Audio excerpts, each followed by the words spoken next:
আইপিএলে এবারের চাহিদার শীর্ষে থাকতে পারেন মুস্তাফিজুর রহমান। ফিজের দুই সাবেক দল চেন্নাই ও দিল্লি দলে ফেরানোর চেষ্টা করতে পারে তাকে। এছাড়াও সর্বোচ্চ 2 কোটি রুপি, যা টাকার অঙ্কে 2,70,00,000 টাকার ভিত্তিমূল্যে নিলামে উঠবেন ফিজ। ইন্ডিয়ান প্রিমিয়ার লিগে বাংলাদেশের শেষ পতাকাবাহক মুস্তাফিজুর রহমান। গেল আসরে চেন্নাই সুপার কিংসের হয়ে খেলা এই পেসার এবারও আছেন আইপিএল অকশনের ফেভারিটের তালিকায়। যদিও গেল আসরে সিএসকের হয়ে মাত্র 3 ম্যাচ খেলা মোস্তা বিবেচিত হচ্ছেন 2024-এ তার অসাধারণ পারফরমেন্সের জন্যই। মেগা অকশনের বদলে আইপিএলে এবার মিনি নিলাম, যেখানে সর্বোচ্চ ভিত্তিমূল্য 2 কোটি রুপির ক্যাটাগরিতে মুস্তাফিজ। তার পাশাপাশি আরও 44 ক্রিকেটার আছেন এই ক্যাটাগরিতে। আইপিএল নিলামে নিবন্ধিত হওয়া দ্বিতীয় বাংলাদেশি ক্রিকেটার হিসেবে আছে সাকিব আল হাসানের নাম। তার ভিত্তিমূল্য 1 কোটি ভারতীয় রুপি।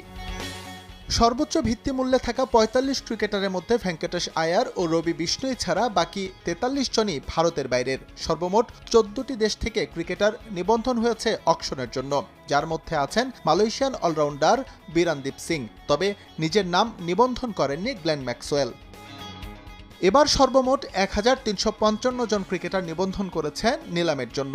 30 নভেম্বর রেজিস্ট্রেশনের মেয়াদ শেষ হওয়ার পর তালিকা প্রকাশ করবে আইপিএল। তবে এখান থেকে সবার নাম উঠবে না 16 ডিসেম্বর আবুধাবিতে অনুষ্ঠিত হতে যাওয়া মিনি নিলামে। এই তালিকা থেকে পছন্দের ক্রিকেটার বাছাইয়ের সুযোগ পাবে ফ্র্যাঞ্চাইজগুলো। তাদের জমা দেওয়া ক্রিকেটার নিয়ে অনুষ্ঠিত হবে মিনি অকশন। আইপিএলের মোট 10 ফ্র্যাঞ্চাইজ মিলিয়ে ফাঁকা স্পট আছে 77টি। এর মধ্যে 31টি বরাদ্দ বিদেশি ক্রিকেটারদের জন্য। প্রতিটি দলের সর্বোচ্চ 25 জন করে রেজিস্ট্রেশনের বাধ্যবাধকতা থাকলেও অধিকাংশেরই স্কোয়াড প্রায় গোছানো। তাই হাজারের উপর নিবন্ধন হলেও দল পাওয়া থেকে বঞ্চিত হবেন অধিকাংশই। এবারের মিনি নিলামে সবচেয়ে বেশি টাকা আছে কলকাতা নাইট রাইডার্সের। তাদের পার্সে আছে 64 কোটি 30 লাখ রুপি। এরপরই আছে চেন্নাই সুপার কিংস। এই দুটো ফ্র্যাঞ্চাইজের ফাঁকা রয়েছে 2টো করে বিদেশি ক্রিকেটার স্লট। তাই এবার মোস্তাফিজের এই দুয়ের মধ্যে যে কোনো একটিতে দল পাওয়ার সম্ভাবনা সবচেয়ে বেশি। ইন্ডিয়ান প্রিমিয়ার লিগে বাংলাদেশের শেষ পতাকাবাহক মুস্তাফিজুর রহমান।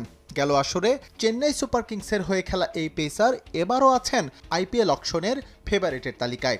যদিও গেল আসরে সিএসকের হয়ে মাত্র 3 ম্যাচ খেলা মোস্তা বিবেচিত হচ্ছেন 2024-এ তার অসাধারণ পারফরমেন্সের জন্যই।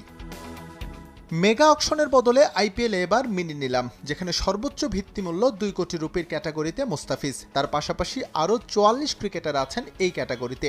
আইপিএল নিলামে নিবন্ধিত হওয়া দ্বিতীয় বাংলাদেশি ক্রিকেটার হিসেবে আছে সাকিব আল হাসানের নাম। তার ভিত্তিমূল্য 1 কোটি ভারতীয় রুপি। সর্বোচ্চ ভিত্তিমূল্যে থাকা 45 ক্রিকেটারের মধ্যে ভেঙ্কটেশ আয়ার ও রবি বিষ্ণুই ছাড়া বাকি 43 জনই ভারতের বাইরের। সর্বমোট 14টি দেশ থেকে ক্রিকেটার নিবন্ধন হয়েছে অকশনের জন্য।